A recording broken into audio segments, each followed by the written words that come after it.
Well, good morning. Welcome back. Good to be with everyone again on a Tuesday for Breakfast with Bill. One of my favorite times of the week is we get to share some of our experiences and coaching and some of the growth we do throughout the week. And it's always good to be with Matt. So Matt, so glad to have you back. We're on a roll 2 weeks in a row, Yeah, how about that? I need another vacation. huh? It's about that time. Why, Matt? Why do you need a vacation? Yeah, I I want to mean answer that. it's lessening a little bit working from home. I don't know why, but yeah, it's great to be here. Always enjoy it. Tuesdays aren't the same for me when I'm not on Breakfast with Bill. Yeah. Well, I can tell you, we're going to talk this week a little bit about our questionings. And for some of you, you probably thought that was an aggressive question I asked, Matt, of why? Why do you need another vacation? And it was intentional. And it was because the types of questions we ask lead to the types of answers we get and the type of relationships we build. And I recently was going through a new certification on emotional intelligence. And one of the things that I learned in that process was that the questions we ask are an indicator of our level of emotional intelligence. And what I learned was those people that ask why questions, questions that begin with why, tend to have a little lower level of emotional intelligence, and it indicates less self-regulation. And the reason for that is when we ask why questions, we put people on defense. We make people feel as though we might be attacking them. And it's very biological the way that happens. Because when we ask why questions of someone, we actually trigger certain emotional biological responses. So today we want to talk about the power of our why questions and think about how do we transition maybe to more what and how questions and how we use those both in the sales process, how we can use those as a leader, and how we can use those to influence our relationships. hmm And as you talk about probably biology and psychology, I'll pull it back into sales. As you mentioned, it shows one's I'd say emotional intelligence aptitude. I think the questions that we ask show our ability as a salesperson. And we, time and time again, we've talked about the various types of questions, even outside of the why, the how, the what. There are open-ended questions, which we often describe as invitations to conversations. They welcome people in. Hmm. They usually don't ask a specific thing. Tell me more about that. And the hearer of that question is going to answer whatever's on their heart. So a salesperson that relies on open-ended questions, I think, is a great salesperson. Closed-ended questions, which are important. How many square feet? How many widgets do you need? Usually a How does number. that impact you, Yeah, or right? or How does or that yes impact no. you? A Yeah. yes no question, are more closed ended, and then we also get into one thing questions. The beauty of one thing questions. So we not only have the various types, but now, as Bill said, we're going to dig into. I think the heart of the matter is how do these make us feel, and the actual biology and psychology of using the different types of questions and how we can use that to advantage as salespeople. Right. And those why questions, when we ask somebody why, what it does is it triggers somebody's amygdala, fancy word for almond shaped gland at the base of our brain, which keeps us alive. That's what triggers our fight or flight mechanism. So the amygdala's sole job is to keep us safe, right? So why would the amygdala trigger when we're asking somebody a why question? Well, it's because we make them feel like they're being attacked. Think about that. The same the same gland that keeps us alive if a bear were to attack us and makes us run really fast or hit it with something sharp is triggered when we're asked a why question. Our biology kicks in and we feel that defensive. We feel an attack. And if we're askers of why questions, think about that. We're putting people on defense. We're making people feel attacked when we're trying to get information from them, when we're trying to engage them in a conversation. And we all oftentimes talk, as Matt mentioned earlier, about how do we extend invitations to conversation. Well, apparently, asking a why question that makes somebody feel attacked is not inviting them into anything except a fight. Yeah, and I hope, Bill, we get to sell a lot, and I can say that you're not a bear attacking anybody in a sales cycle by any means. And one thing that you do really well on the flip side of that, the why questions, it's the what questions, and a couple that come to mind for me are what happens next. One of my favorites is what happens if. Think about Hmm. how many times and how versatile we can use that in the sales process.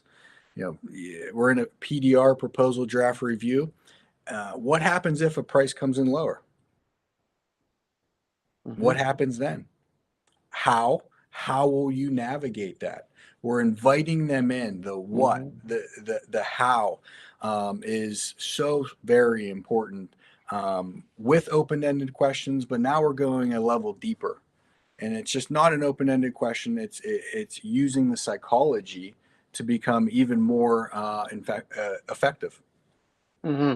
And it's interesting, Matt, when you ask those, what happens if, how will you respond? How will you feel? How Mhm. will you, those are very engaging, right? Versus why is price important to you, right? And there's times that I might ask a why question like that because I intentionally, I didn't know it before I went through the certification, but I intentionally ask it because I want to try to create some conflict in the room to make somebody think more deeply, to make somebody, essentially argue with themselves. Where when those what and how questions really can trigger more positive emotions versus the negative ones that come through the why questions. And when we think about that, it's people that tend to have higher levels of emotional intelligence that become more proficient at the how and the what questions when they're engaging people, when they're extending their invitations to conversation, versus those that ask the whys. And the whys, you think about the nature of a why question, oftentimes it's to answer something that went wrong. It's about getting information versus engaging. It's Mhm. about serving our needs of the desire of wanting to justify or understand what went wrong or what happened versus trying to understand what's going to happen if. Why questions are oftentimes in the past, right? We're asking about information or we're looking into the past. Hows and whats are futuristic and more strategic for the participant. And just to bring it back to a broader picture, the how and what's, it's thinking about how are you making the receiver feel Hmm. at the end of the day. How comfortable are you making them, as I use how as I describe it. Hmm. And so, I think thinking about how the receiver will feel is really important. We talk about making it emotional. A great question: how is this impacting you? How is this impacting your organization? Those are two other great examples of how questions that I think we should be using in every single sales cycle as we evaluate this widget or as we evaluate this service. Got to ask you, what is the cost of making a wrong decision? How will that impact you? How will that impact your organization?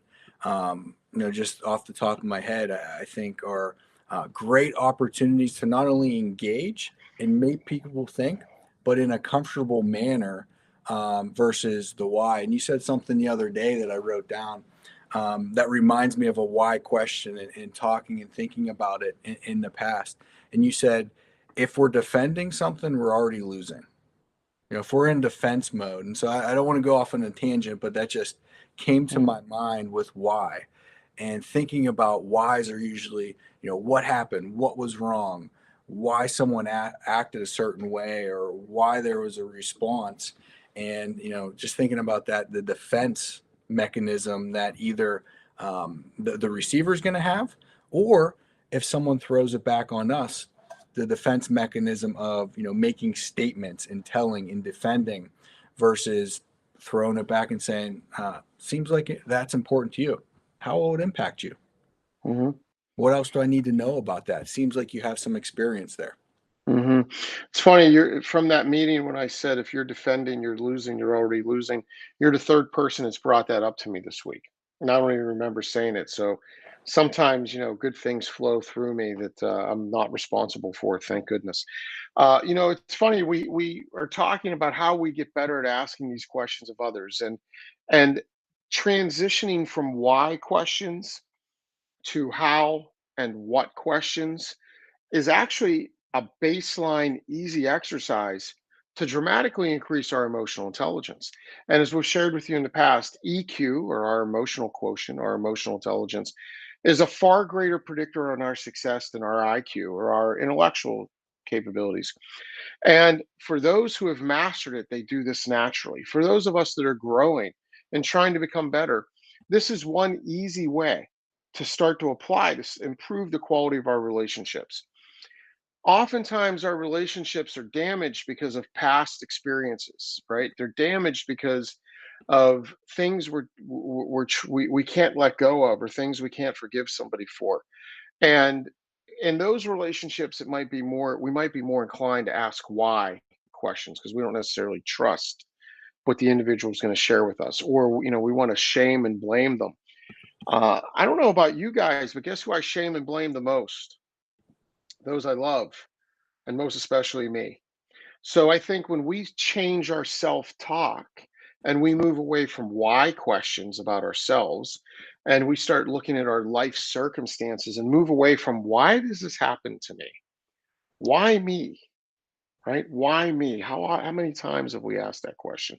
When we can move away from why questions with regard to us and move to what can I do to make life better for another?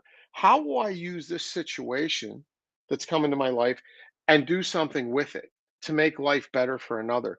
I had this shared with me a couple weeks ago by a gentleman who said he had this realization when he first discovered he had cancer. And when he learned his cancer diagnosis, his first question he asked, as most of us would do, was, "Why me? Why me? I'm at the prime of my life. I have people that love me. I have children that are growing, and I haven't yet seen my grandchildren. Why me?" And he said, as he laid there, he started to think about, how can I use this situation to make life better for someone else? And he's a consultant, he's a coach like we are. And he started the process of calling his clients one a day and saying, checking on you, see how you're doing. While he was laying tired on his couch, fighting through chemo. What kind of strength does that man have? What kind of emotional intelligence does he have? Uh, he's a wonderful man, and his name's Rob Hillier. I learned a lot from him in a short time, and he's somebody who I came to admire. So, and this is the message from Rob. Rob says, as we learn to ask these what and how questions, we can make life better for others. We can dramatically improve our emotional intelligence, and it all starts with us. When we start asking better questions of ourselves, life gets better, not just for us, but for others. So, can we commit this week? And Matt, can you and I hold each other accountable? Can we commit this week to move away from those why questions, starting with us, extending it to those we love, and ultimately extending it to the world, and start asking better how and whys? And what could be the impact of life, of our life, and the impact we have on others if we're able to do so? Changing the world one question at a time. Amen. Let's go do it, buddy. Let's go have a great Tuesday. Let's have a great week. Thank you guys so much for being with us. Always a pleasure. Please share any thoughts you have on this show, any hopes or dreams you have for future episodes that we can help you with. If there's an issue you'd like us to discuss, and we hope you have a great week. Take care. God bless.